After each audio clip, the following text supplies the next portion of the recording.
Mucho gusto. Vamos a dar inicio a este webinar de Sopanop Joven de Patología Ocular con este gran panel de expertos. Agradecemos a nuestro sponsor Laboratorios OFTA por el espacio. La primera disertante es la doctora Mari González, jefe del Servicio de Oftalmología Integral APEC. Es cirujana oftalmóloga y segmento anterior en República Dominicana, alta especialidad en órbita, párpados y vías lagrimales de México, alta especialidad en patología oftálmica en México, adscrita al Departamento de Trauma en APEC, miembro de la Asociación Panamericana de Trauma, profesora adjunta de la Universidad de La Salle en México y Young System Leader, Host and Mentor. La siguiente disertante es la doctora Catherine Vega, docente de Patología Ocular Universidad Javeriana de Cali, médica oftalmóloga de la Universidad del Valle en Cali, subespecialidad en Patología Ocular del Wills Eye Hospital Thomas Jefferson University en Filadelfia, Estados Unidos, un AUPO Fellowship, docente de Patología Ocular de la Pontificia Universidad Javeriana de Cali, oftalmóloga adscrita de la Clínica Oftalmológica de Cali y Clínica Imbanaco en Cali. El doctor Abelardo Rodríguez, jefe del Servicio de Patología Oftálmica en APEC, Anatomía Patológica Hospital General de México, doctor Eduardo Liceaga, Fellowship de Patología Oftálmica en la Universidad McGill en Montreal, Canadá, miembro del Colegio de la Asociación Mexicana de Patólogos, de la Sociedad Mexicana de Oftalmología, de la Sociedad Latinoamericana de Patología Ocular, Lawrence E. Zimmerman Bernier International Ophthalmic Pathology Society, director del curso de alta especialidad en anatomía patológica oftálmica. Buenas tardes a todos, muchísimas gracias. Voy a compartir mi pantalla. Gracias a Julián, un gran compañero. Me da mucho gusto estar aquí y muchísimas gracias a todas las personas que están ahorita conectados con nosotros desde su trabajo, desde su casa. Hoy vamos a hablar un tema que es específicamente fue hecho para el oftalmólogo. Es lo básico que nosotros creemos necesitamos saber en patología oftálmica o patología ocular acerca de este tema. Entonces, básicamente, cuando nosotros estamos reconstruyendo un paciente, nosotros estamos enfocados en quitar una lesión, en hacer una bonita reconstrucción, en que se preserve la función, pero ¿qué pasa con el tejido una vez nosotros ya lo hemos tirado, lo hemos quitado? Hay que recordar que tomar decisiones a tiempos pueden salvar vidas, porque si este tejido no es viable y se trata de un tumor, pues obviamente que el paciente puede tener algún tipo de problema posterior que comprometa su vida. Y siempre es importante, es algo que yo aprendí después que tuve la oportunidad de estar con mi gran maestro, el doctor Abelardo, que la comunicación con el patólogo es sumamente importante para que todo salga bien y fluya adecuadamente en tiempo y forma. Entonces, al igual que nosotros nos preparamos para hacer nuestra cirugía y tenemos el hilo que necesitamos, las tijeras adecuadas y todo en el quirófano, también cuando vamos a tomar una biopsia es importante que nos preparemos teniendo lo que necesite el tejido para llegar bien a la mano del patólogo, dependiendo de cuál sea nuestra sospecha diagnóstica, que ahorita lo vamos a hablar más acerca de esto. Entonces, en cuanto a la obtención y orientación de la muestra, va a depender muchísimo acerca de cuál va a ser la sospecha diagnóstica que nosotros tenemos, si es un rasurado algo que podamos quitar o puede ir desde un rasurado hasta una exenteración, dependiendo de la gravedad de lo que nosotros pensemos que puede tener el paciente. Ahora, cuando hablamos de obtención y orientación de la muestra, es muy importante recordar que cuando estemos tomando cualquier tipo de muestra, hay que dejar de bordes de tejido de transición en lo que nosotros creemos que es tejido enfermo a tejido sano de por lo menos 2 milímetros. Hay algunas otras personas que dicen que por lo menos 4, pero con 2 que dejemos es suficiente, y si nos da para 4, pues muchísimo mejor para nosotros como patólogo tener más. Lo que pasa es que a veces estamos trabajando en lugares donde no podemos resecar mucho tejido, con 2 que tomemos nos va a servir. ¿Por qué esto es importante? Porque pueden quedar bordes positivos de tumor alrededor del mismo, que nosotros no sepamos que es tejido enfermo hasta que lo veamos en el microscopio, y eso nos va a alejar un poquito la posibilidad de tener bordes positivos. Otra cosa muy importante es ponerle la orientación al tejido, o sea, si este es el borde superior, si es el borde inferior, como vemos en esta imagen, porque eso también, si queda un borde positivo, le va a permitir al patólogo decirte cuál es el borde positivo que hay y así nosotros como cirujanos luego vamos a poder extendernos solamente, por ejemplo, si es el superior, pues en el borde superior. Sin embargo, si no tengo lateralidad, si no sé cuál es superior, cuál es inferior, cuál es nasal o temporal, pues voy a tener que extenderme 360 grados, quitando mucho más tejido que probablemente era necesario y evitar la fragmentación también del tejido, porque esto es un ejemplo de cómo se va a ver, no se ve nada que sea exacto ni con pies ni cabezas, como decimos por ahí. ¿Cuáles datos necesita el patólogo? El patólogo también necesita tener datos. A veces decimos, no, pues la muestra y ya con eso él va a saber cuando lo vea en el microscopio. Dentro de los datos generales necesitamos saber la fecha en que se tomó el tejido, se tomó la muestra, el nombre completo, la edad, género, los antecedentes personales patológicos del paciente, si tuvo algún tratamiento previo, sobre todo en caso de los pacientes que han recibido radiación o quimioterapia, hacer una mini historia clínica donde podamos decir el tiempo de la devolución de la lesión, si fue del lado derecho o izquierdo, párpado superior o inferior, qué tipo de tejido es, si es conjuntiva, si es meramente párpado. ¿Cuáles fueron los datos que alarmaron al oftalmólogo? Este paciente de crecimiento rápido, se ve ulcerado, con sangrado, pérdida de los anexos, tiene pigmento la lesión o no tiene. Estos son datos muy importantes que también van a orientar al patólogo a tener un adecuado diagnóstico. La lesión, si tiene los bordes regulares o no, si es una única lesión o tiene una lesión satélite. Hay lesiones que, por ejemplo, están en la nariz, como en el caso de los vasos celulares, poder decir si la tuvo o la tiene. Referenciar con suturas. Aquí es lo que le explicaba anteriormente. Podemos, por ejemplo, con una sutura, cabo largo corresponde al lado superior, cabo corto al lado nasal y de esta manera vamos a saber de qué estamos hablando, cuál es nuestro diagnóstico presuntivo y siempre nos ayuda muchísimo ver fotos de la lesión, ya sea por mail o por WhatsApp, porque también el aspecto antes de quitar la lesión nos puede orientar muchísimo. Algo muy importante que siempre tenemos duda es que cuando estamos en hospitales grandes, simplemente le decimos a nuestra enfermera, aquí te voy a dar la muestra para ponerle en formol, pero el día que tal vez nos pregunten a cuánto por ciento, pues no vamos a estar tan seguros, por lo menos es algo que a mí me pasó antes de llegar a patología.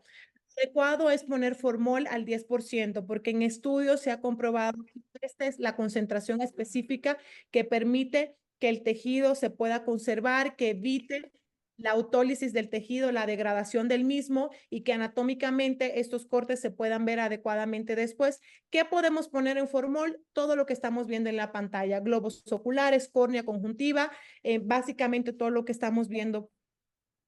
¿Y qué tiempo hay que dejarlo? Pues por lo menos podemos dejarlo mínimo 24 horas para que se pueda fijar. Y una pregunta muy frecuente es, pues no tengo un patólogo en el mismo lugar donde trabajo y lo tengo que mandar a otra ciudad, nos pasan mucho aquí en México, o no voy a ver al patólogo hasta dentro de 2 o 3 días. ¿Qué tiempo puede estar esto en formol? Puede estar meses ahí y se va a conservar de forma adecuada y aún lo podemos mandar al patólogo. ¿Qué cantidad? Bueno, la cantidad pueden ser 10 veces el volumen del espécimen quirúrgico y en los globos oculares por lo menos poner 100 mililitros de formol al 10% y conservar durante 24 horas. Si es algo pequeño, pues simplemente que lo cubra completamente para que sepamos que todas las partes del tejido van a estar conservadas. Ahora, una pregunta muy importante es, pero es que doctor, no recordé que ya no tenía formol y tengo solución salina. ¿Lo puedo tener en solución salina? Pues la respuesta a esta pregunta muy frecuente, no, por favor. ¿Por qué? Porque la solución salina no conserva los tejidos, el tejido se va a degradar, el tejido no va a llegar adecuadamente y por eso no recomendamos nunca como método de fijación, porque no es método de fijación ni solución salina y tampoco el alcohol. Ahora, esto es importante y esta es una ilustración que hizo un residente de nuestro hospital, al cual estimo y admiro mucho, y es qué pasa cuando yo tengo una lesión y digo, voy a tomar solo un pedacito para mandarlo al patólogo y que luego el patólogo me diga si es malo. Dependiendo de la profundidad de lo que yo tome, va a ser el resultado. Vamos a suponer que esta es una lesión Lo que estamos viendo más externo es inflamación y necrosis, y lo que está en el centro son las células tumorales. Si yo tomo solamente este pedazo que está acá, pues el reporte del patólogo pues va a ser inflamación y necrosis. Sin embargo, la profundidad es mayor y la cantidad de tejido que yo mando es mayor, pues voy a tener mayor posibilidad de que el patólogo sí me pueda decir de forma certera que estoy teniendo una lesión tumoral o estoy viendo células tumorales. Por eso, mientras más profundidad y mientras más tejido mandemos, mejor va a ser y más certero. Aquí esta imagen, estas fotobiomicroscopías les estoy mostrando porque lo que quiero que vean es cómo se puede ver cuando hay un borde positivo. Esto lo que estamos viendo aquí es en esta tinción con hematocilina y eosina, es básicamente células tumorales. Aquí lo que vemos son estas láminas clásicas basaloides en el espesor de la dermis, lo cual no se encuentra acá. Y está muy cerca del borde quirúrgico. De esta manera es la importancia de dejar unos adecuados bordes en los pacientes. Y la verdad es que como cirujana sé que es súper difícil estar operando en un medio donde haya mucho sangrado, tener una buena visualización de los tejidos. Y sí necesitamos utilizar el cauterio, pero ¿qué pasa con el cauterio y las biopsias? En los casos de que el uso del cauterio es excesivo, sobre todo para la parte que vamos a mandar a patología, es justamente eso, es otra ilustración que nos hizo nuestro residente, tejido literalmente se quema. El tejido, hay artificio por quemadura, es lo que por quemadura del tejido. Y aquí les traigo unas imágenes de cómo podemos nosotros observar. Esto es un tejido normal, esto es una córnea que estamos viendo aquí estamos viendo su epitelio. Sin embargo, fíjense aquí donde hay artificio, porque aquí yo puedo ver las características nucleares muy bien, pero acá yo no puedo decir cómo están las características del núcleo, porque básicamente todo está quemado. Y esa es la razón por la cual al tejido que vamos a mandar, lo ideal es la menor cantidad posible de cauterio. Ahora hablando un poquito acerca de los las diferentes que podemos mandar. Cuando estamos teniendo una lesión que es de conjuntiva, es importante que la mandemos en un papel filtro o más adelante le voy a dar otra alternativa de algo que pueden hacer en sus consultas y en sus clínicas de cómo mandar para que llegue bien. Porque aquí le estamos viendo que está bastante extendida, aquí ya tiene todos los bordes, tiene incluso una pero cuando nosotros tomamos la conjuntiva y la ponemos directo en el frasco, lo que va a pasar es que va a llegar plegado y hay un de la misma y ya no vamos a poder orientarla de una forma adecuada o va a ser mucho más difícil. Y de que tomemos la conjuntiva, sobre todo en los casos que pensemos que estamos frente a un NIC o un NESO, ponerlo en fórmula al 10%, a su estudio. Ahora, hay otra que utilizamos en el hospital que me le enseñó el doctor Abelardo Rodríguez y su equipo de cómo podemos poner las conjuntiva. Y es sobre una membrana vegetal que es literalmente pepino, el que nosotros compramos en el súper. Ahora, ¿qué vamos a tener en pepino? Aquellas lesiones que sean membranas, cuando yo estoy sospechando de un ESO, cuando tengo una sospecha diagnóstica de MAP con o sin atipia, voy a hacer un mapeo de la conjuntiva porque estoy pensando en diseminación epitelial de un carcinoma de glándulas sebáceas, lesiones córneo-conjuntivales que requieren estudios. Entonces, básicamente tomamos, ahorita le voy a enseñar cómo se toma, una placa de pepino, le ponemos una que solamente va a servir para fijar el tejido y encima vamos a poner nuestra biopsia, nuestro tejido, ya lo hemos orientado y luego de esto encima volvemos a poner otra placa para hacer como si fuera un sándwich. Entonces es pepino, lesión, pepino y es a suturar en los bordes para que no se salga el contenido que tiene dentro y lo vamos a poner enfocarlo a patología posteriormente. Este video me lo prestó el laboratorio de patología de la PEC, se obtiene el pepino y literalmente, como están viendo ahí, es un pepino del súper que se ha lavado, hay guantes y vamos a cortar unos trocitos de pepino, dependiendo del tamaño de la muestra que vayamos, en general pequeñas porque es conjuntiva, y luego vamos en alcohol al 96%, poner en nuestro consultorio, si vamos a tomar la biopsia en consultorio, a traer al quirófano en caso de que la muestra la vayamos a tomar en quirófano. Permanecer ahí 1 o 2 meses conservado en alcohol al 96. Sí, es recomendable volver a picar un poquito más de pepino y conservarlo de la... Y así es como se ve cuando nosotros, literal, pepino, la lesión, la tapa de arriba estaba envuelta en una... Le pone una gotita de eosina para visualizarlo y ya luego normal que siempre lleva el tejido. Y así es al microscopio. Aquí lo que estamos viendo es un NIC de alto grado y ahí básicamente vemos que las células tienen diferentes formas, lo que se llama pleomorfismo, y tenemos algunas zonas de mitosis. Siempre, como yo también soy oftalmóloga y trato de ubicar a los oftalmólogos, se ven como si fueran moscas aplastadas de unas mitosis. Entonces, básicamente, pues estamos viendo que es algo más. Lo bien que se ve el tejido luego de verlo y de haber sido puesto en...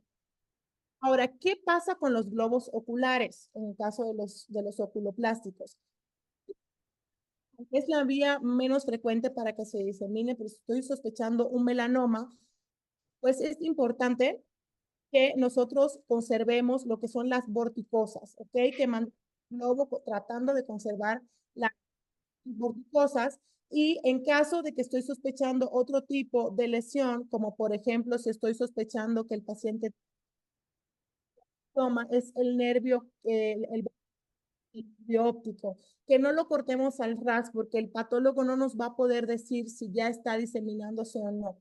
Lo ideal es, por ejemplo, un ejemplo de un borde quirúrgico, y es por lo menos dejar 10 milímetros de nervio para que podamos estar seguros si hay borde quirúrgico positivo de la lesión tumoral, eso sobre todo retinoblastoma. Ahora, no todo lo debo fijar en formol. ¿Cuáles son las sospechas diagnósticas en las cuales no debo utilizar? Principalmente cuando estoy pensando con una lesión de conjuntiva de un pemfigoide. ¿Por qué? Porque recordemos que en el pemfigoide hay una reacción de antígeno-anticuerpo en el cual el formol como que va a destruir esta reacción y no me va a ser posible dar un diagnóstico adecuado. Y en este caso lo que nosotros tendemos a hacer es, para la inmunofluorescencia, lo que se utiliza es el heptano o la solución de Mitchell. Y esto lo que hay que hacer es hablar con el patólogo que nos va a recibir la muestra, preguntarle si tiene la solución, que nos la haga llegar. De que de plano no tenemos la solución de Mitchell para poner la muestra, pues debemos de mandar esta muestra al menos en frío, muy en frío, colocar saber que en 30 minutos va a llegar al patólogo que va a ponerle la solución para que esto se pueda conservar. Eso ya en casos extremos de que no. Y esto también es una pregunta muy frecuente. Inmunohistoquímica, ¿cuándo lo voy a hacer? El doctor Abelardo me ha enseñado. Nosotros, el tejido en el microscopio con las tinciones normales que nosotros hacemos. Si el patólogo identifica que hay algo o alguna célula que le puede sugerir algún tumoral, pues nos va a sugerir a nosotros qué es lo que nosotros necesitamos hacer en inmunohistoquímica, cuáles son específicamente aquellas en inmunohistoquímica, según la sospecha diagnóstica, luego de en el microscopio y hacer como, como o perlas finales, ya que no tenemos mucho tiempo para continuar con mis compañeros. Es lo básico. Se debe formol al 2%. Nunca debemos utilizar solución salina para fijar un tejido. Estoy sospechando en figoide, pues lo que tengo que hacer es fijarlo en solución de Mitchell. Y si no tengo solución de Mitchell, 30 minutos en frío al lugar de la adecuada. En estos casos, los márgenes deben de ser al menos de 2 milímetros, de 4 milímetros, pero va a depender de cuál sea el margen que puedo yo tomar. y dejar 10 milímetros de nervio óptico cuando yo estoy sospechando o ya tengo el diagnóstico de que el paciente tiene un retinoblastoma. Y recordar que cuando nosotros trabajamos en equipo, una frase que me gusta mucho es, si quieres llegar, ve solo, si quieres llegar lejos, ve acompañado. Entonces, hacer un equipo en el cual nosotros confiemos, que nos puedan orientar y ayudar para poder tener el diagnóstico en tiempo, nos ayuda a nosotros y sobre todo a la sobrevida del paciente. Y bueno, como siempre, los agradecimientos, agradecimientos a todas las personas que siempre nos apoyan. Gracias, Julián, por invitarnos, a OFTA y a todos ustedes por estar aquí en este momento escuchando esta plática. Cualquier duda, al final creo que vamos a tener una sesión de preguntas y con muchísimo gusto lo vamos a poder responder. Listo. Entonces ya voy a dejar de compartir. Muy bien.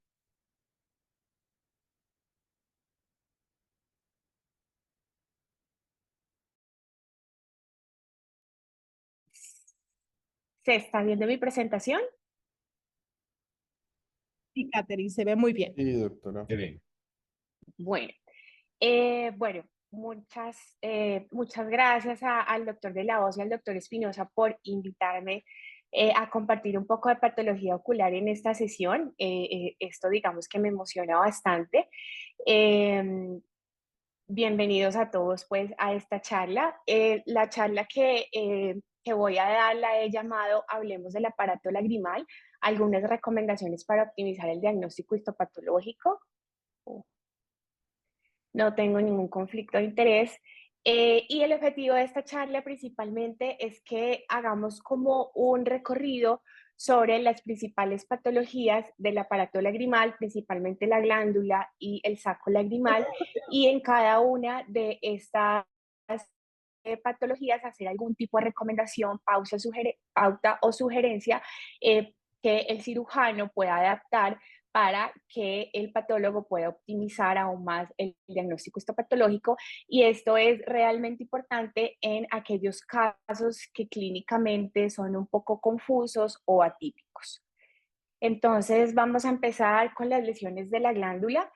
Solamente para ponernos en contexto, las lesiones de la glándula lagrimal son relativamente infrecuentes, de 1 en 1 millón por año, representan hasta el 20% de las lesiones orbitarias. La mayoría de estas lesiones son de origen inflamatorio y, en segundo lugar, linfoproliferativo. Histopatológicamente podemos clasificarlas en lesiones no epiteliales, dentro de las que se enmarcan el grupo de las dacroelitis, procesos inflamatorios, linfoproliferativos, mesenquimales, entre otros, y las lesiones epiteliales, donde podemos encontrar propiamente los tumores de la glándula. El 50 de ellos son benignos, encabezados por el adenoma pleomórfico, y el otro 50 son malignos, encabezados por el adenoma adenoidoquístico, el carcinoma adenoidoquístico.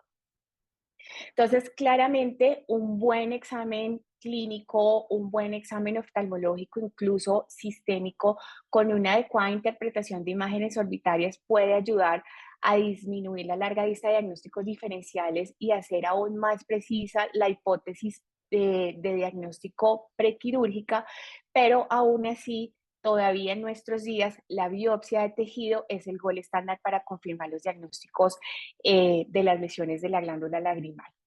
Entonces, he cogido como una muestra de las tres, digamos, lesiones más importantes o grupo de lesiones más importantes para hacer recomendaciones. Vamos a empezar con los tumores epiteliales de la glándula lagrimal.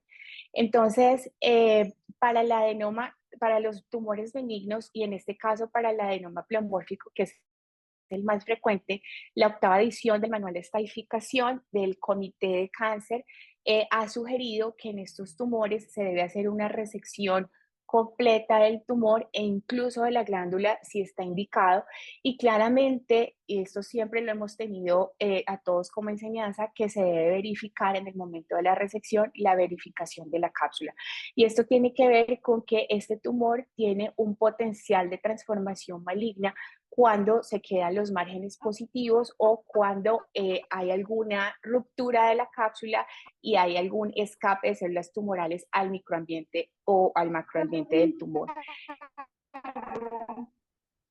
Entonces, entonces se debe verificar la integridad de la cápsula.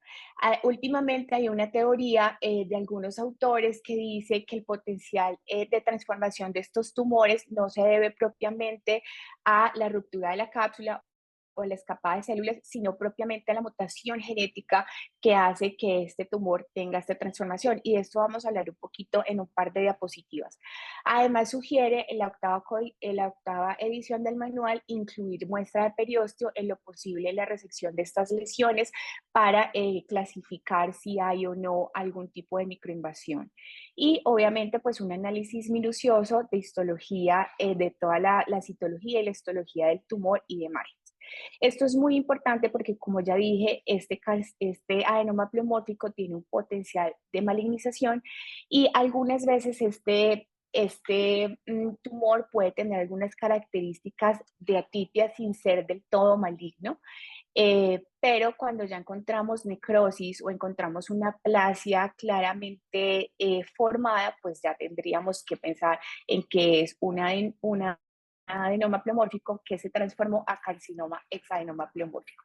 Y aquí lo que queríamos es que en esta imagen, donde vemos un sitio del tumor de un adenoma pleomórfico que claramente se ve benigno, donde tenemos la proliferación mixta de células miepiteliales y de células ductales, epiteliales sobre una matriz mixoide que claramente pues se ve de características benignas. Adyacente a este tumor ya vemos una área de un tumor totalmente diferente, con pleomorfismo nuclear, con anaplasia, con mitosis atípicas, lo que ya nos correspondería a decir que ya no es un adenoma pleomórfico, sino que se transformó o es un carcinoma adenoma expleomórfico. Y pues claramente el pronóstico, la sobrevida y el seguimiento cambia. Es muy importante en este momento, en estos tipos de tumores, vigilar en el estudio histopatológico macroscópico y microscópico la integridad de la cápsula, porque esto, digamos, está directamente relacionado con la transformación, recurrencias e incluso metástasis. Un carcinoma expleomórfico que su cápsula esté totalmente íntegra y haya sido totalmente resecado, tiene muy poca probabilidad de morbilidad, igual que el adenoma pleomórfico, pero no así el invasivo. En cuanto al carcinoma adenoidoquístico de la glándula lagrimal, pues sabemos que este es un tumor que tiene muchos patrones histológicos diferentes. El más frecuente es el patrón cribiforme, donde tenemos esta proliferación de células miepiteliales y epiteliales que forman como unos quistes, pues como llenos de mucina, lo que le da este aspecto de queso suizo. Pero es muy importante reconocer la histología de este tumor y tener un tejido adecuado, adecuadamente preservado y fijado, como nos explicó la doctora Mari, para poder determinar bien las características. Este tumor podría, si no se analiza de una manera adecuada y en un patólogo que tal vez no esté muy sensibilizado, podría dar una imagen que no es, porque sus células podrían tener algunas características blandas o poco adónicas que podrían confundir. Pero cada patrón es importante, hasta el más indiferenciado, que es el sólido, que tiene peor pronóstico. Entonces, esto tiene gran riesgo de metástasis y recurrencias a pesar de una cirugía totalmente curativa o de tratamientos independientes. La sobrevida es del 23 al 40% y por eso es muy importante hacer una diferenciación de este tipo de tumor de otros tumores de la glándula salival. Y aquí quería hablar un poco sobre la genética de estos tumores epiteliales. En la genética de estos tumores epiteliales de la glándula, hasta ahora lo que se ha hecho es extrapolar lo que se conoce de la genética de los tumores de las glándulas salivales y extrapolarlo a la glándula lagrimal. Sin embargo, ha habido un gran énfasis en que existe una mutación que es la del PLAG1, que se ha dicho que se mantiene en la transformación a el carcinoma expleomórfico. Y por eso hay alguna corriente que ahora dice que no tiene nada que ver con la ruptura de la cápsula, sino más bien con la mutación genética. Y es porque este PLAG1 tiene doble función. es un gen que puede ser supresor tumoral o puede ser oncogen, y se cree que la transformación es de acuerdo a la activación de la vida que pueda acoger este PLAG1. Y esto claramente lo podemos hacer por FISH o lo podemos hacer por inmunohistoquímica en aquellos centros donde tengamos la posibilidad y tengamos un caso realmente dudoso para llegar a un diagnóstico más certero, y sigue siendo o es muy útil para poder diferenciar este tipo de carcinomas expleomórficos de otros tumores primarios de la glándula, como escamo celular, mucoepidermoide, oncocítico, entre otros. Y en el caso del carcinoma adenoidoquístico, digamos que el sello genómico que se ha estudiado para esto es la fusión del protoncogen MIB y el factor de transcripción NFIB, y que se ha descrito que es altamente específico y que también nos ayuda a diferenciar este tipo de carcinomas de otros tumores de la glándula salival. Aún, como dije, nos falta un poco o falta un poco más de estudios de grandes series en pacientes para extrapolar lo que hemos encontrado en las glándulas salivales específicamente a la glándula lagrimal. En las tumores no epiteliales, el grupo que escogí aquí, o en las lesiones no tumorales, son los linfomas de la glándula, y la Organización de la Salud, en su clasificación de las enfermedades hematopoyéticas, nos ha dicho que estos se clasifican, o específicamente el orbitario, con compromiso de la glándula en extranodal de la zona marginal, en linfoma folicular, en células del manto y difuso de células B grandes. Y es aquí donde vamos a clasificar las 4 categorías más frecuentes de los tumores linfoproliferativos de la órbita, que incluyen la glándula lagrimal. Sin embargo, a veces no es muy fácil clasificar en uno o en otra categoría, y por eso a veces es muy difícil poder determinar qué es. Lo importante aquí y el objetivo del patólogo es poder determinar si es una lesión linfoproliferativa benigna, es transitoria o es maligna, y lograr categorizarlo en alguna de estas clases. Gracias a Dios, con el desarrollo de la inmunohistoquímica se ha podido identificar la clonalidad, y con el uso de la citometría de flujo podemos hacer un análisis inmunofenotípico cuantitativo de los linfocitos y poder comprender más la composición de estas lesiones. Este simplemente es un cuadro para resumir que cada tipo de linfoma tiene su inmunofenotipo específico. Esto no es algo absoluto, todo tiene que contextualizarse y a veces es difícil, pero más o menos es una regla general, solo para tenerlo en cuenta. Otra, digamos, sugerencia que se podría hacer en el caso de que haya lesiones de la glándula lagrimal que no sean muy claros clínicamente o estén clínicamente, digamos, como en una disyuntiva diagnóstica, es que si bien cada entidad tiene como su protocolo para hacer un workup de linfoma, la sugerencia más grande es poder tener siempre tejido fresco cuando sospechemos linfoma. Y esto es porque en la diapositiva anterior veíamos la importancia de la citometría de flujo, y la citometría de flujo siempre se debe hacer con tejido fresco. Entonces, siempre que sospechemos un linfoma, tratar de obtener tejido fresco y enviarlo a patólogo, avisar previamente para estar atentos a que se vaya a recibir un tejido fresco. Y otra que es como una por experiencia personal, que también nos puede ayudar en cuando el diagnóstico clínico no es muy certero, es antes de mandar a correr todas las pruebas para linfoma o para otro tipo de tumores, hacer como un tamizaje o un screening con unas preparaciones TOSH, que consiste más o menos en hacer como una impresión en una lámina portaobjetos de la lesión y poder mirar la citología de la que está compuesta esta lesión. Entonces, este es un ejemplo, esta lámina es un ejemplo de una preparación TOSH de una lesión que no se sabía exactamente clínicamente qué podía ser, y cuando la analizamos al microscopio vemos que se trata de unas células que tienen un citoplasma abundante, que tienen digamos, un núcleo más notorio, y son células más bien no muy cohesivas, sugestivas como de una lesión epitelial. Entonces, esto ya orienta más a que vamos a hacer las pruebas hacia allá y no a correr, y vamos a optimizar el recurso. Y esta diferencia pues es una preparación TOSH de una lesión que se pensó que era una enfermedad linfoproliferativa y vemos cómo es la diferencia. Aquí vemos ya células con poco citoplasma, con núcleos grandes, de características inmaduras, sugestivos de linfocitos inmaduros, es decir, un linfoma. Y la clasificación de la que hablamos al principio, la Organización Mundial de la Salud, se basa en datos inmunofenotípicos que vamos a clasificar con la inmunohistoquímica y con la citometría de flujo, y nos habla de la genética molecular.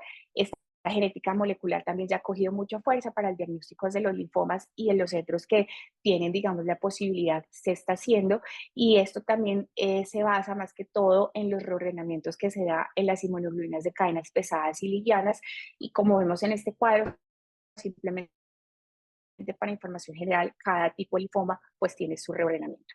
Entonces, para resumir, siempre para los linfomas tratar de tener un tejido procesado en formalina, fijado en formalina y procesado en parafina, tejido fresco para citometría de flujo, y en casos necesarios que el patólogo lo considere, poder correr pruebas moleculares que podría ser en fresco o en parafina.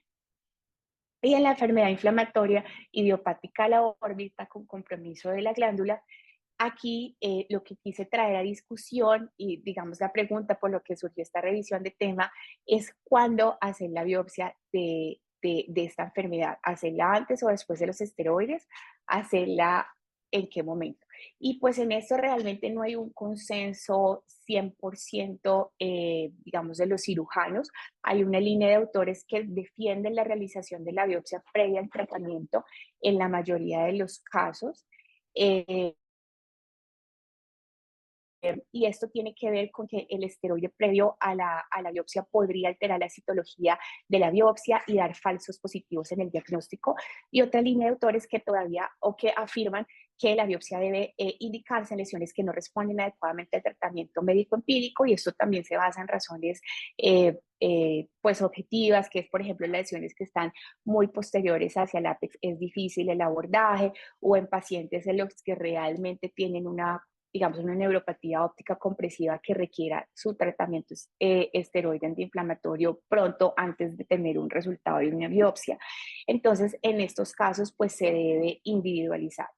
En general, pues la enfermedad inflamatoria orbitaria sí responde muy bien a corticoides sistémicos. Sin embargo, este hecho sí puede enmascarar de cierta manera el diagnóstico de otras enfermedades inflamatorias como la enfermedad relacionada con IgG4 y otras enfermedades, incluso una inflamación relacionada a un tumor, entonces podría dar falsos negativos.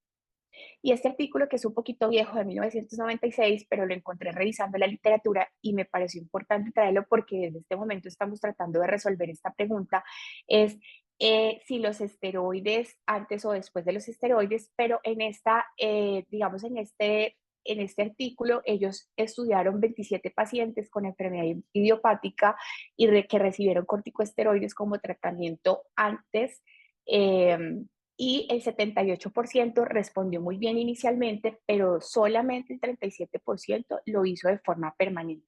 Quiere decir que un número significativo de pacientes probablemente no era enfermedad inflamatoria de la órbita y era otro grupo de enfermedades o una inflamación diferente que pudo ser enmascarada. Entonces, esto ilustra que los corticosteroides no deben ser la manera de diagnosticar la enfermedad inflamatoria de la órbita, y que la biopsia pues sigue siendo lo ideal. Y este artículo que fue publicado en el 2022, donde también es un review muy grande de enfermedad inflamatoria orbitaria y que me pareció muy pertinente traerlo a colación, ellos al final resumen unas recomendaciones importantes para tener la biopsia en estas enfermedades inflamatorias de la órbita, y lo hacen bajo la mnemotecnia de Nails. Entonces, N sin corticosteroides previos, y es por lo que ya hablábamos, puede alterar enmascarar la presentación clínica, puede alterar la celularidad del tejido y puede dar falsos positivos al final en el diagnóstico histopatológico. que deba ser atraumática, no cauterio, no anestésico intralesional, como dijo la doctora Mari, evitar la manipulación para evitar hemorragias, que debe hacer una muestra realmente intralesional, también nos habló la doctora Mari, que realmente podamos coger muestras representativas del tumor, no solo de la periferia del tumor, que las biopsias sean grandes, y creo que aquí esto a veces puede ser un poco difícil, pero ellos sugieren que sean muestras más o menos de 6 por 6 milímetros y que podamos mandar tejido también fresco para que el patólogo pueda tener suficiente tejido y según la impresión diagnóstica poder hacer todas las pruebas auxiliares que dijimos, citometría de flujo, voy a mandarlo a genética, puede hacerle FISH, si la inmunohistoquímica y el estudio histológico pues no nos da una luz muy clara. Y la S de solución salina, que dicen que como debe ser tejido fresco, preservarlo en solución salina, realmente yo en lo personal prefiero que sea fresco simplemente, pero siempre avisando al laboratorio y poniendo pues de alerta que se va a mandar un tejido fresco para que todo el personal esté presto a procesarlo pronto, pero siempre este tejido fresco debe ser acompañado de un tejido fijado en formalina, porque las características de las células las puedo valorar mucho mejor en un tejido fijado de formalina.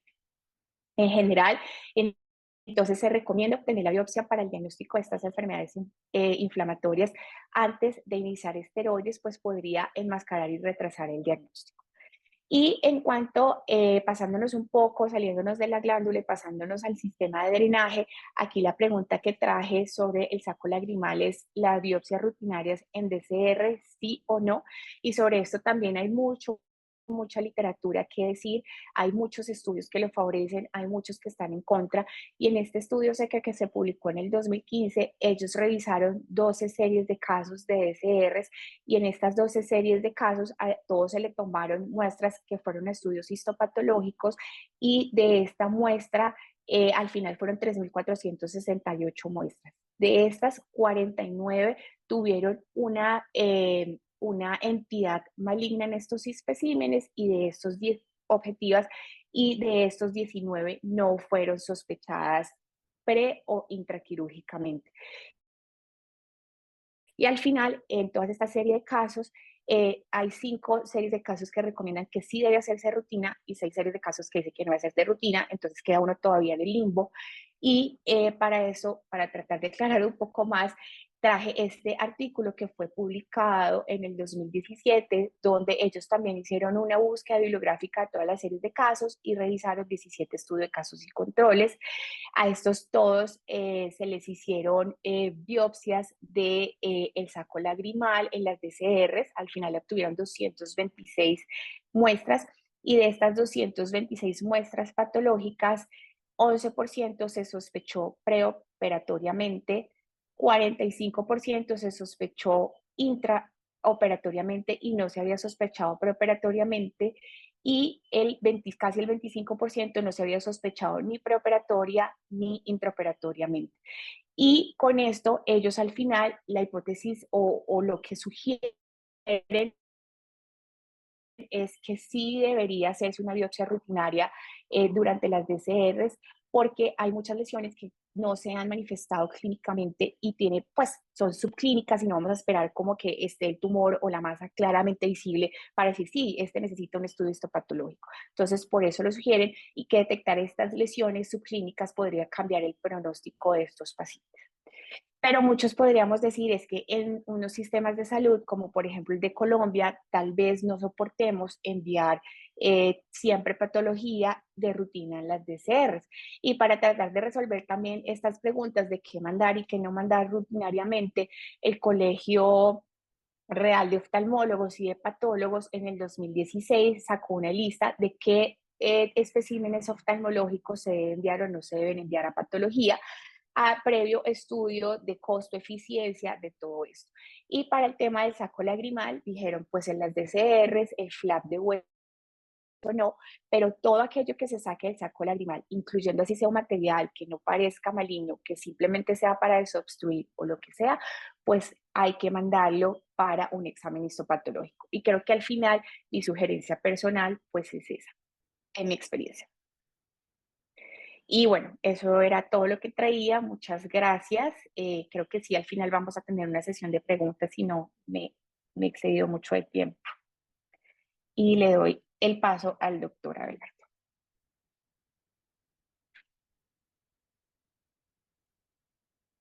Muchas gracias, Catherine. Muy interesante charla. Bueno, pues creo que aquí se ha tratado de mostrar la importancia de esa correlación entre clínicos y patólogos, y yo voy a seguir básicamente en el mismo tenor, compartiendo con ustedes algunas recomendaciones, pues para que la clasificación de una neoplasia o de una masa orbitaria todavía sea más exacta. Y primero que nada, no tengo ningún conflicto de intereses para esta presentación. Y hay 6 puntos que me gustaría tocar con ustedes como un consejo, como una sugerencia para que podamos tratar de llegar a un diagnóstico más certero, clínicos y patólogos. Y comenzaré con la correlación clínico-patológica y anatomoradiológica.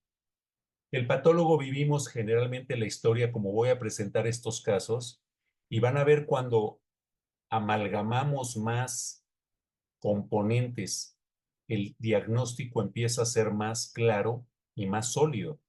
Y sí, a veces tenemos que llegar a los estudios especiales, pero no es la rutina, y lo voy a ejemplificar con algunos casos, como el de esta mujer de 52 años, con algunos antecedentes no muy relevantes para su padecimiento, que era ojo rojo doloroso, sensación de cuerpo extraño, fotofobia epífora de aproximadamente 2 años de evolución del ojo derecho, para lo cual se decidió tomar una biopsia incisional de la órbita derecha. Y así empezamos los patólogos. No conocemos al paciente, no conocemos estudios de imagen, no sabemos nada y tenemos un fragmento de tejido en un recipiente con formol al 10% y así comienza nuestra historia. Y esto pueden ser muchas cosas. Es un infiltrado difuso en un estroma de tejido conectivo, vasos y quizás algunos haces de nervios periféricos. Y pues esto es lo que planteamos, ¿no? Es un proceso infiltrativo que puede ser linfoproliferativo, puede ser una probable metástasis de un carcinoma de células pequeñas, podría ser una neoplasia primaria de la órbita como un radiomiosarcoma o algún otro tumor de células pequeñas como sería el sarcoma de Ewing o el tumor neurotodérmico primitivo, que también pueden estar afectando esa zona. Pero cuando nosotros platicamos y dialogamos con el clínico y nos dice, bueno, te voy a compartir una foto clínica, quizás este caso en particular no aporte demasiado, no se ve mucha diferencia entre el lado afectado derecho y el lado izquierdo, ni siquiera muchísimo en la apertura palpebral, no hay una proptosis muy marcada, no hay una diferencia importante de ambos lados. Pero cuando empezamos a ver que también en el fondo de ojo había ahora sí una simetría de papilas, la papila del lado derecho se ve un poco más grande, tiene una mayor excavación papilar, aunque no haya ninguna alteración en las arcadas. Pero luego vemos los estudios de imagen y decimos, no, aquí es otra historia. Aquí estamos viendo una lesión que abraza, que rodea, que sigue el contorno del nervio óptico, va prácticamente desde el polo posterior hasta un poquito antes de la porción intracanalicular. Se ve también ese ensanchamiento a través del estudio de imagen en un corte coronal. Y entonces volvemos a ver el material, decimos, pues sí, es un infiltrado que parece linfoide, tiene algunas células que recuerdan plasmocitos, diferenciación plasmocitoide, y cuando hacemos marcadores, pues definitivamente se confirma la naturaleza linfoide de linfocitos B, contrasta muy importante con la de linfocitos T, que son unos cuantos reactivos, y finalmente le ponemos nombre a la lesión. Es un linfoma no Hodgkin, de estos de bajo grado, parecidos a los de tejido linfoide asociado a mucosa, pero primario de la dura madre en el nervio óptico. ¿Y eso existe?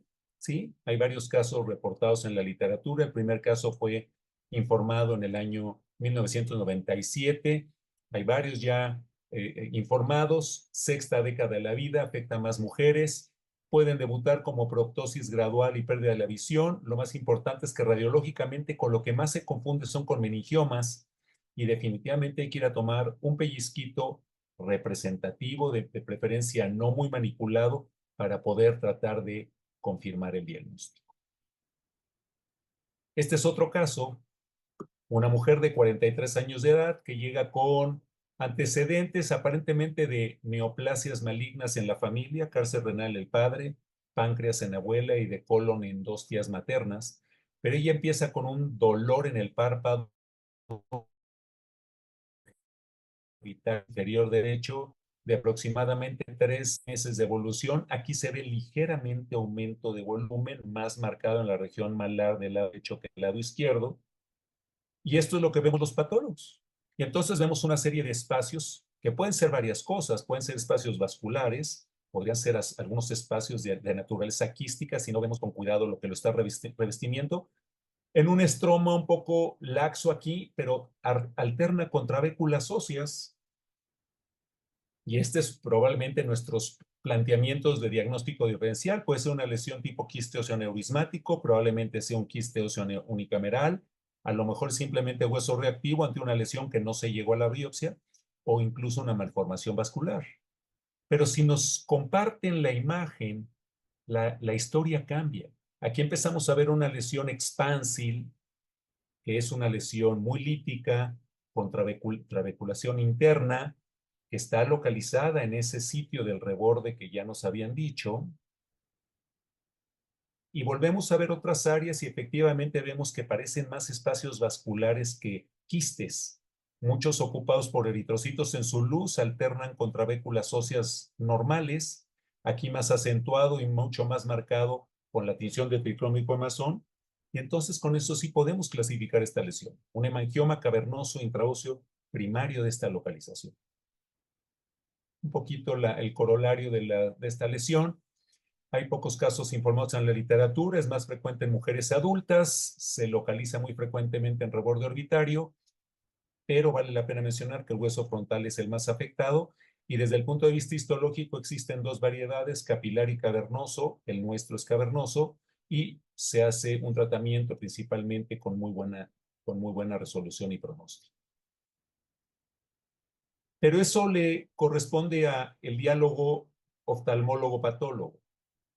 Pero el patólogo también tiene ciertas obligaciones y una es, dependiendo del tamaño de la lesión que reciba, como esta que recibimos una vez, varón de 33 años, es la quinta ocasión que le hacen una descompresión orbitaria ante el diagnóstico de probable orbitopatía disteroidea, pero ahora la proptosis es más marcada. Vean ustedes esa importante apertura del palpebral muy aumentada en relación al lado contralateral. Hay una proptosis muy importante, pero tiene 8 años de evolución.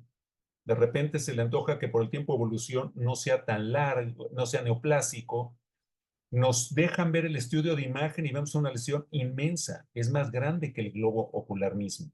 Aquí hay una indentación de la esclera. Es una lesión un poquito heterogénea con áreas de menor densidad, alternando con algunas de mayor densidad. Y esta es la masa.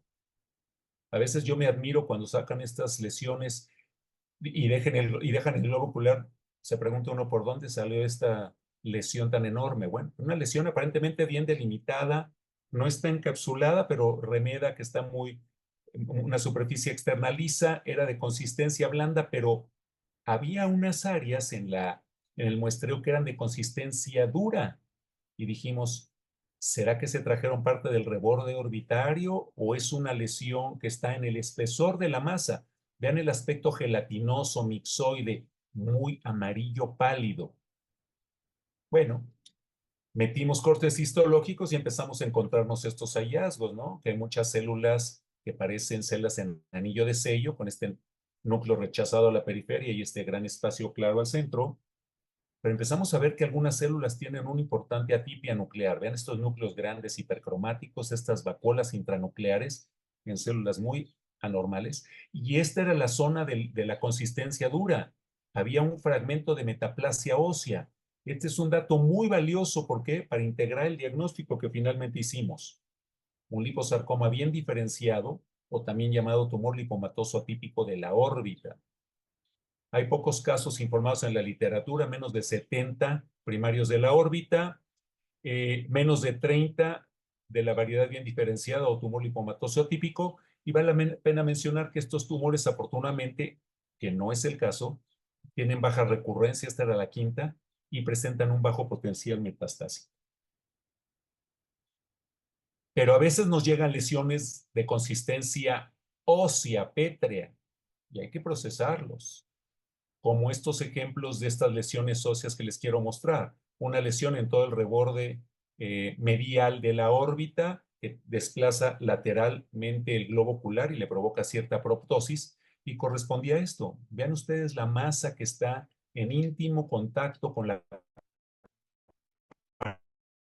órbita, en media parte de los senos, y habla de un crecimiento de largo tiempo de evolución. Esta es la masa resecada.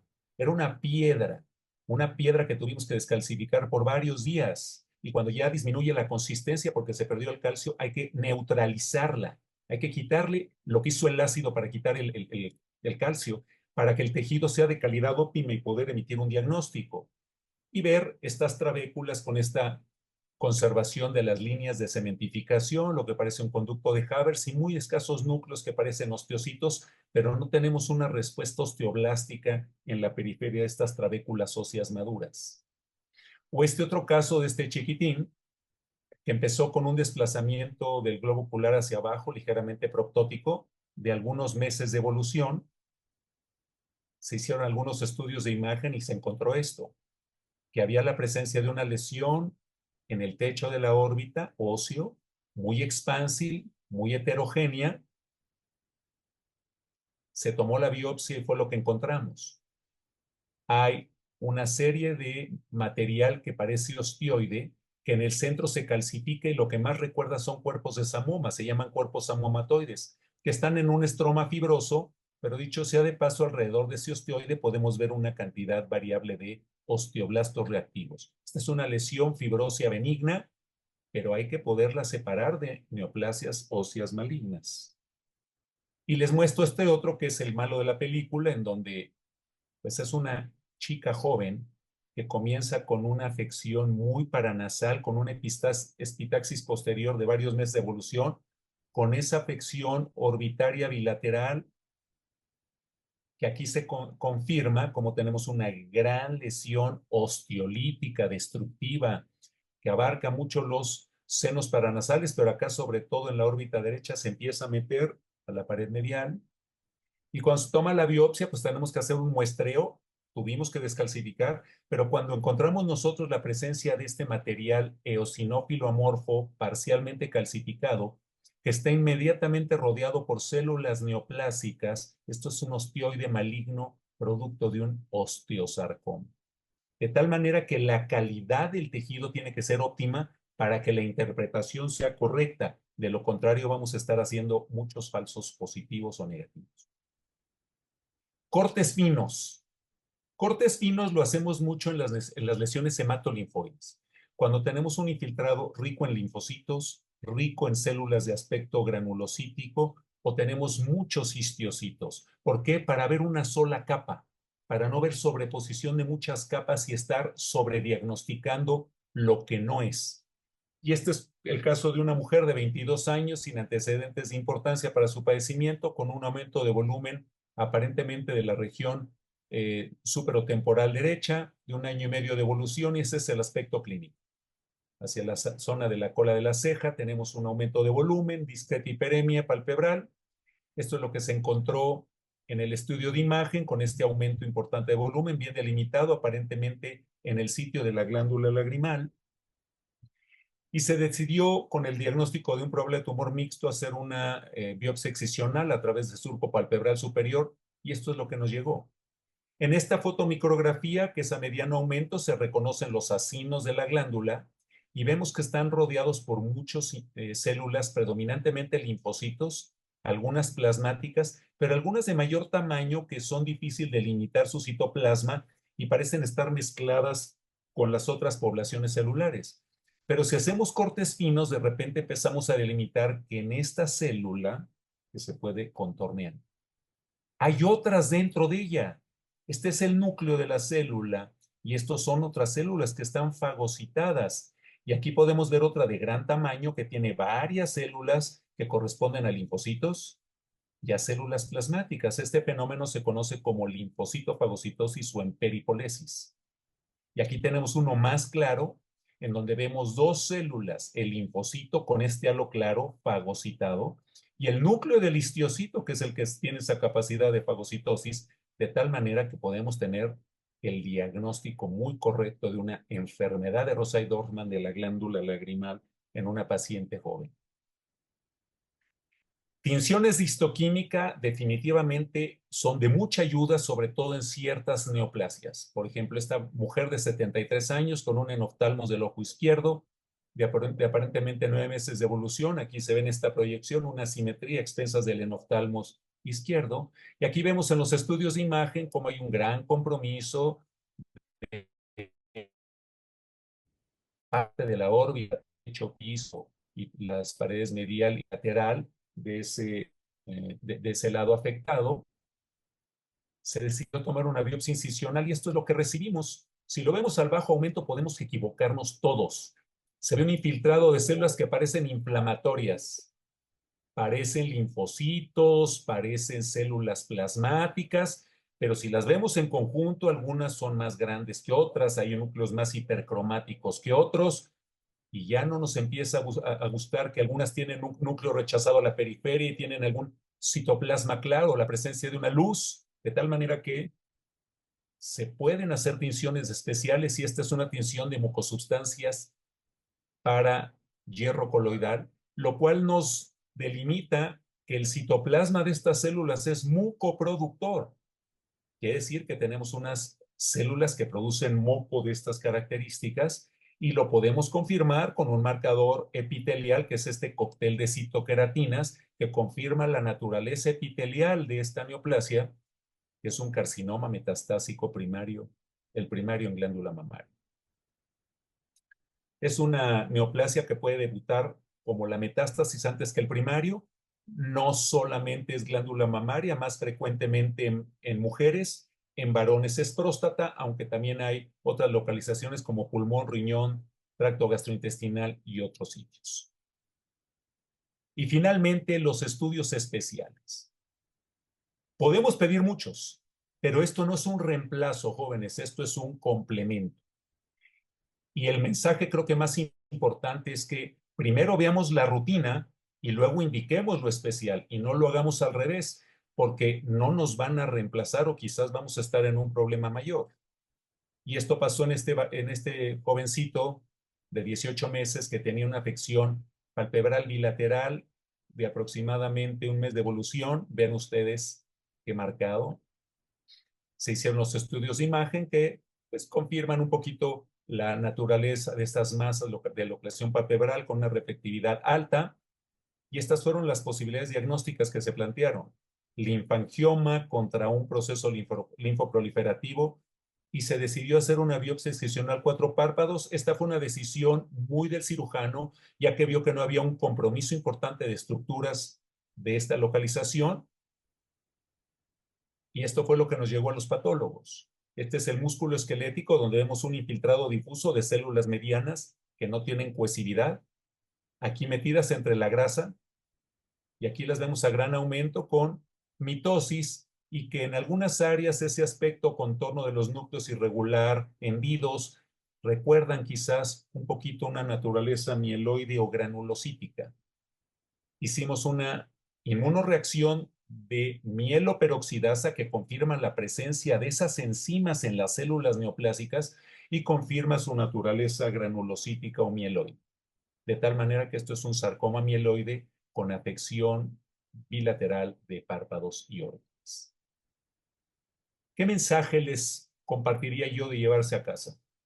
Primero que nada, cuando manden un estudio a patología, que de preferencia la solicitud sea lo más completa posible, incluyendo todos los datos demográficos.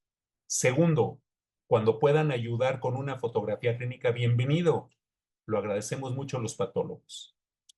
Tercero, lesiones de hueso y de tejidos blandos siempre deben ir acompañadas de imagen. Patólogo que se jacte competente y serio las va a solicitar. En lesiones linfoides, mieloides o histiocíticas, se recomienda al patólogo hacer cortes finos, no menos de 2 micras, para poder ver una monocapa de células y poder ver fenómenos como el que ilustramos en la enfermedad Reutersdorf. Tinciones histoquímicas no las pedimos indiscriminadamente, pero cuando se necesitan sí, sobre todo algunos tumores que son de naturaleza mucosecretora.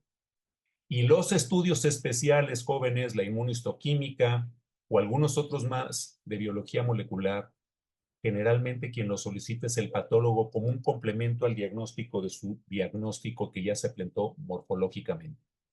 Y finalmente, lo comencé diciendo en la plática, esto es un diálogo del clínico, del radiólogo, del laboratorista, del patólogo, y cuando integramos todos los hallazgos, siempre llegaremos a un diagnóstico más firme o más sólido. Agradezco mucho su atención.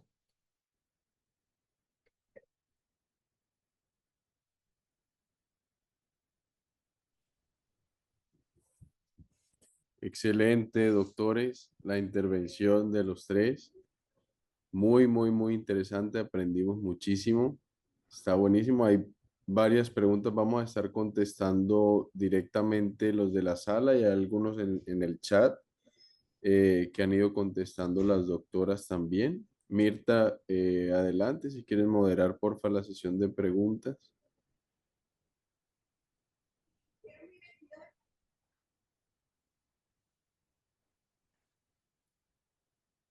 O Mari, mientras se conecta, no sé dónde está Mirta. Mientras le llega el audio, vamos contestando las que están en el chat, porfa, Mari. Sí, perfecto. ¿Quieres que las lea?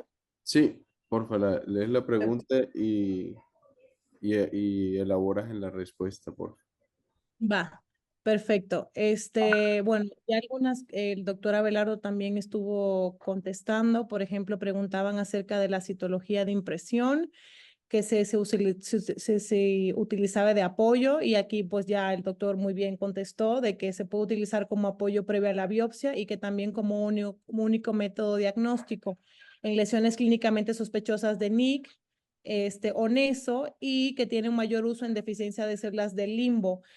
Otra cosa nada más es que esta la podemos fijar en alcohol 96 para mandarla con el patólogo que le va a hacer las tinciones que ya él considera. Por lo general también se le hacen a estas tinciones PAS. No sé, Catherine, si tú quieres decir algo. Otra pregunta es No, acerca del claro. pepino. Dice, lo vamos a suturar, dice cómo se hace para que no se salga la muestra de los dos sándwiches del pepino. Lo que hacemos es que se le hace una sutura donde se envuelve completamente el pepino y de esta manera se queda como apretado, aparte de que ya se le puso una gotita de albúmina para que se quede como planchadito y se adhiera. Entonces se sutura por fuera el pepino y se envía y se pone en el formol al 10%. Y luego más adelante podemos hacerle llegar un video que también hizo el Departamento de Patología del hospital para que ustedes vean de qué manera se puede suturar el pepino. Por temas de tiempo no lo pusimos. ¿Qué más? Doctora Abelardo, no sé si usted quiere decir algo. Me parece que había una pregunta de márgenes quirúrgicos ahí, Mari, y preguntaban si los márgenes se consideran con una medición macro o microscópica. En realidad, como decía Mari, el elegir los márgenes de 2 milímetros, ocasionalmente 3, lo hacen pues más bien macroscópicamente porque lo decide el cirujano en el momento de resecar la lesión.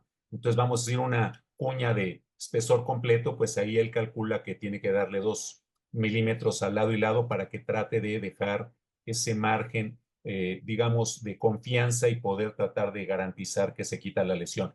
Y bueno, va de la mano que en donde se tenga la posibilidad de hacerlo con control transoperatorio, se pueden apoyar también con el patólogo mandando los tejidos y que les diga está completamente negativo para que ustedes puedan proceder a reparar la zona en cuestión.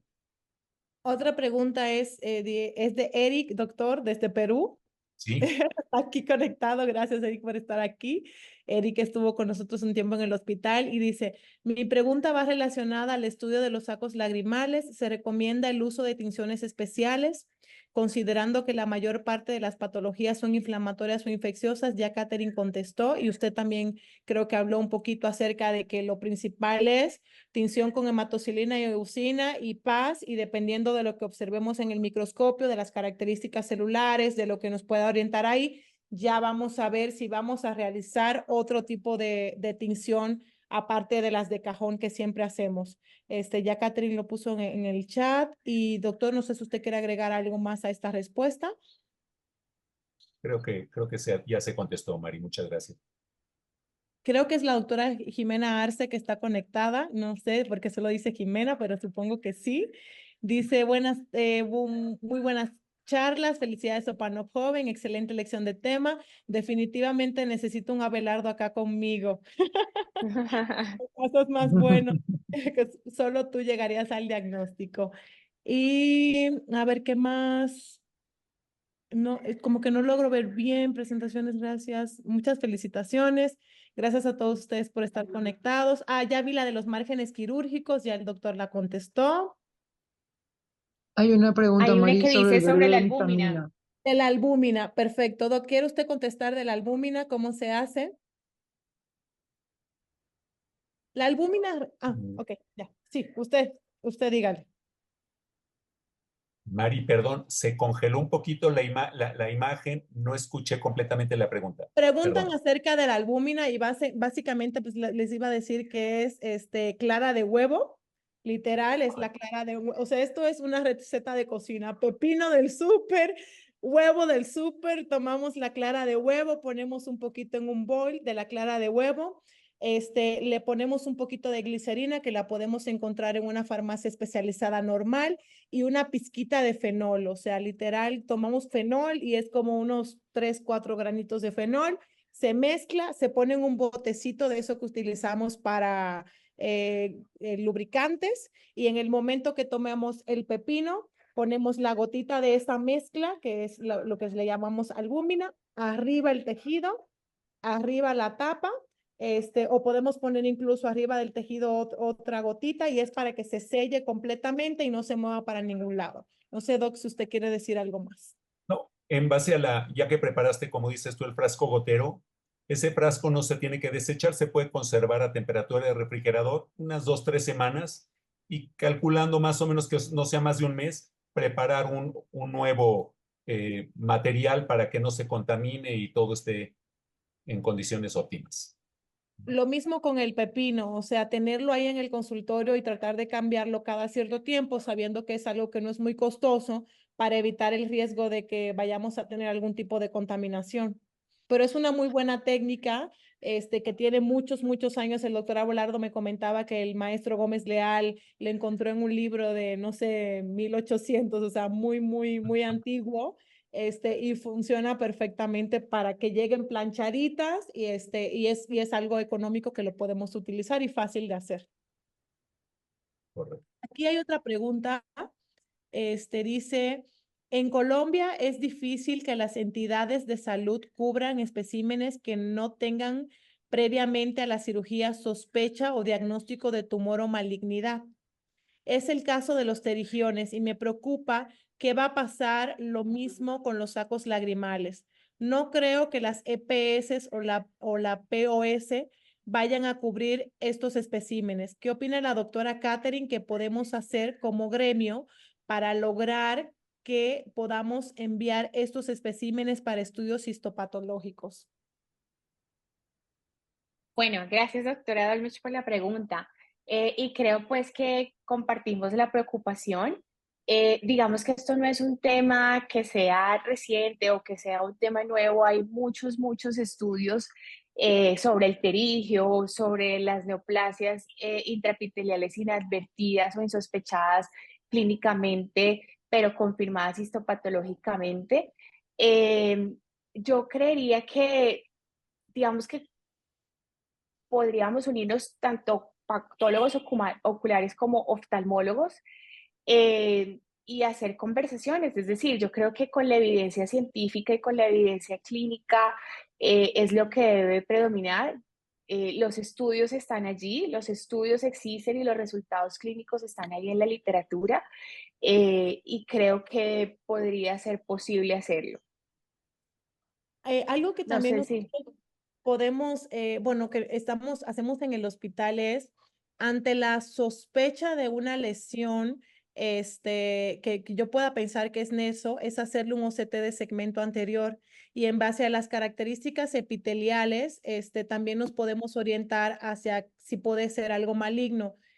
La verdad es que no conozco el tema porque no estoy en Colombia, pero no sé, tal vez de mostrarle el estudio donde les diga que probablemente en base a las características del estudio del OCT de segmento anterior, tiene alto porcentaje de tener malignidad y tal vez pueda así ayudar un poco. Sí, yo creo que la evidencia científica apoya digamos, esta práctica.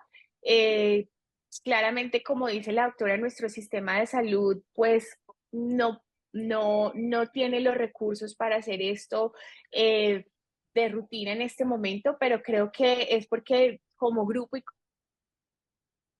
como gremio no nos hemos apropiado de este problema, no tiene un doliente, la verdad, este tema, y no hemos, digamos, ido a mostrar la evidencia científica que existe para decir esto vale la pena.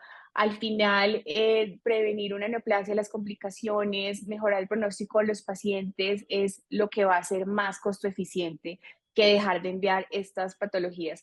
Además, estudios en otros países han demostrado que no se incrementan los gastos significativamente, ni va a prolongar el tiempo quirúrgico, ni va a cambiar el plan quirúrgico del cirujano. Entonces, creo que es mostrar la evidencia científica y como grupo unirnos y tratar de implementarlo. No sé si la doctora Dolmus quiera decir algo.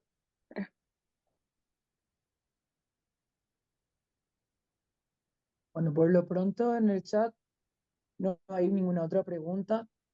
Solamente felicitaciones y palabras de agradecimiento para ustedes porque realmente fueron charlas magistrales. Muchísimas gracias, Mari. Muchísimas gracias, Caterine. Muchísimas gracias, doctora Abelardo.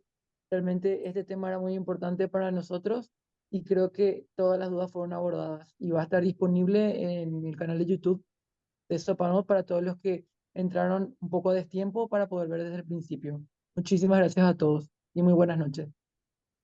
Gracias por la invitación, estuvimos muy felices de estar con ustedes. Gracias, Juli, gracias. Muchísimas gracias. Gracias Gracias a a todos los todos. asistentes. Gracias. Excelente, felicitaciones.